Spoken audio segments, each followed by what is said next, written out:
Hello students अभी तक हमने पढ़ा जो है कैसे भोली जो है शादी के समय जो है आखिर में जब दहेज की बात आती है तो वो खुद शादी करने से मना कर देती है और सारे जो उसके रिलेटिव थे वो उसकी ओर देखने लगते हैं। अब हम आगे बढ़ लेते हैं कि नेक्स्ट क्या हुआ। For the sake of your इज्जत सैड भोली, जब उसके पिताजी से कहने लगे कि तुम पागल हो, तुम हमारे अपने परिवार की बेइज्जती अपमान करवाना चाहती हो, तो उसके बाद भोली ने क्या कहा। For the sake of your इज्जत सैड भोली ने कहा, आपकी इज्जत की खातिर, आपकी इज्जत के लिए I was willing to marry this lame old man, कि मैं इससे लंगड़े, लेम यानी लंगड़ा, मैं इस लंगड़े बूढ़े व्यक्ति से विवाह करने के लिए, शादी करने के लिए तैयार हो गई थी। But I will not have such a mean यानी छोटी सोच वाला, कंजूस भी होता है, छोटी यानी कि मानसिकता वाला, मनोवृत्ति वाला, ग्रीडी लालची, एंड कंटेम्प्टिबल, कंटेम्प्टिबल का अर्थ होता है तिरस्करणीय यानी कि एक तरह से अपमानित करने वाला, क्वाड एज माई हस्बैंड। तो भोली ने क्या कहा, but I will not have such a mean greedy and contemptible cad as my husband. तो भोली ने कहा कि मैं अपने पति के रूप में ऐसी छोटी सोच वाला या संकुचित मनोवृत्ति वाला, लालची और एक घृणित कायर, यानी मैं पसंद नहीं करूंगी, मुझे ऐसा पति नहीं चाहिए जो क्या हो, छोटी सोच वाला हो, लालची हो और अपमानित या तिरस्करणीय व्यवहार करने वाला हो, तो मुझे ऐसा पति नहीं चाहिए। आई वॉन्ट, मैं नहीं करूँगी, मैं ऐसे व्यक्ति से विवाह नहीं करूँगी, आई वॉन्ट।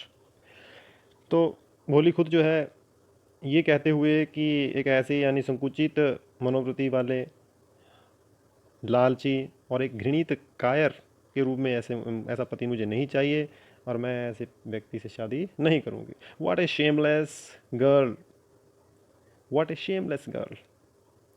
तो यानी कि कितनी बेशर्म लड़की है, या निर्लज भी, जिसको जरा सी भी लज्जा नहीं है, शेमलेस, कितनी बेशर्म लड़की है। We all thought she was a harmless dumb cow, हम सब ने सोचा था, हम सभी ने सोचा था कि यह तो एक सीधी सादी गूंगी गाय है, हार्मलेस डम काउ, सीधी सादी गूंगी गाय। बोली turn violently on the old women, बोली जो है बूढ़ी महिला की ओर वायलेंटली यानी उग्रता से, बोली जो है उग्रता से बूढ़ी औरत की ओर मुड़ी। यस आंटी, हाँ चाची, यू आर राइट, तुम सही हो। You all thought I was a डम ड्रिवन काउ, आप सबने सोचा कि मैं एक बेजुबान, डम ड्रिवन, एक बेजुबान गाय हूँ। That's why you wanted to hand over करना, सौंपना, टू दिस हार्टलेस क्रिएचर, और इसी कारण आप मुझे एक ऐसे इस क्रूर व्यक्ति को सौंप देना चाहती थी। बट नाउ द डम काउ, लेकिन अब, किंतु अब यह जो गूंगी गाय, द स्टैमरिंग फूल, हकलाने वाली मूर्ख, इज स्पीकिंग, अब ये बोल रही है। तो बोली क्या कहने लगी कि आपने तो सोचा था कि ये तो एक बेजुबान गाय है और इसी कारण से आप मुझे एक ऐसे जो है क्रूर व्यक्ति को, जिसमें निर्दयी व्यक्ति को आप मुझे सौंपना चाहती थी, हार्टलेस। बट नाउ द डम काउ, लेकिन अब वही जो एक गूंगी गाय है, द स्टैमरिंग फूल, वो हकलाने वाली जो मूर्ख है, स्पीकिंग, वो बोल रही है।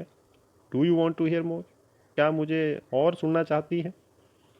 Vishambharnath the grocer started to go back with his party, अब जो विशंबरनाथ जो पंसारी वाला जो था, वो बारात के साथ जो है वापस जाना उसने प्रारंभ कर दिया।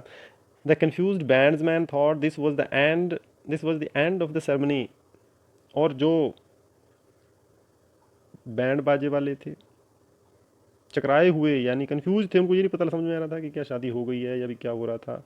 तो जो चकराए हुए जो बैंड वालों ने सोचा कि जो विवाह है वो संपन्न हो चुका था, end of the ceremony, and struck up a closing song, और उन्होंने क्या कर दिया, जो विदाई गीत है, जो अंतिम जो गीत होता है उस समय, क्लोजिंग सॉन्ग जो होता है, विदाई गीत, वो बजाना शुरू कर दिया।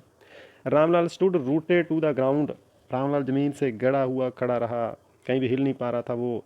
His head bowed low with the weight of grief and shame, वो ज़मीन से गड़ा हुआ खड़ा रहा, उसका जो सिर था वो दुख ग्रीफ यानी दुख, एंड शेम यानी लज्जा या शर्म, और उसका जो सिर था वो लज्जा के, सिर दुख और लज्जा के बोझ तले झुक गया था, यानी इतना उसको अपना सिर उठाना भारी लग रहा था।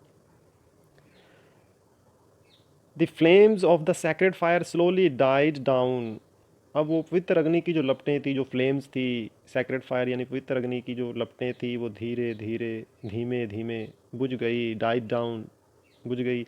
एवरी वन वॉज गॉन, सभी जा चुके थे। रामलाल टर्न टू भोली एंड सैड, रामलाल भोली की ओर मुड़ा और कहने लगा, बट वट अबाउट यू, तुम्हारा क्या होगा। तो रामलाल जो है भोली की ओर मुड़ा और कहने लगा, परंतु तेरा क्या होगा, but what about you, no one will ever marry you now, अब तुमसे कोई भी कभी शादी नहीं करेगा। What shall we do with you, हम तेरे लिए क्या करेंगे। And Sulekha said in a voice that was calm and steady, और जो सुलेखा थी वो बिल्कुल काम एंड स्टडी यानी शांत और स्थिर, काम यानी शांत, स्टडी यानी स्थिर। और सुलेखा शांत और स्थिर आवाज़ में बोली, डोंट यू वरी पिताजी, पिताजी आप चिंता न करें, आप चिंता न करें पिताजी। इन योर ओल्ड एज, मैं आपकी वृद्धावस्था में मैं जो है, I will serve you and mother, मैं आपकी और माता जी की सेवा करूंगी। And I will teach in the same school, और मैं उसी स्कूल में पढ़ाऊंगी, where I learn so much, जहाँ मैंने इतना सब कुछ सीखा है। Isn't that right ma'am, isn't that right ma'am, क्या यह ठीक नहीं है madam. The teacher had all along stood in a corner watching the drama, जो अध्यापिका थी वो इस दौरान इस नाटक को देखते हुए एक कोने में खड़ी थी, कॉर्नर कोना, वॉचिंग देख रही थी, ड्रामा ये जो नाटक हो रहा था। यस भोली ऑफ कोर्स, हाँ भोली ऑफ कोर्स, वास्तव में निसंदेह है, शी रिप्लाइड, उसने उत्तर दिया यानी टीचर ने। And in her smiling eyes was the light of a deep satisfaction, और उसकी मुस्कुराती हुई आंखों में, इन हर स्माइलिंग आईज, मुस्कुराती हुई आंखों में, वो the light of a deep satisfaction, deep यानी गहरी, सेटिस्फैक्शन यानी संतुष्टि, एक गहरी संतुष्टि की क्या थी, लाइट यानी रोशनी थी।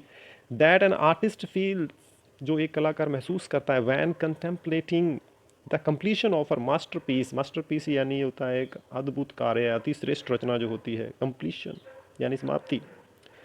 तो ठीक ये वैसे ही है, जब ऐसी रोशनी थी जो एक कलाकार उस समय महसूस करता है जब वह अपनी सर्वश्रेष्ठ कलाकृति के समापन का विचार करता है, जब उसे लगता है कि उसकी जो कलाकृति है वो अब यानी कि पूरी हो चुकी है। वैसी ही रोशनी जो है भोली की आंखों में थी।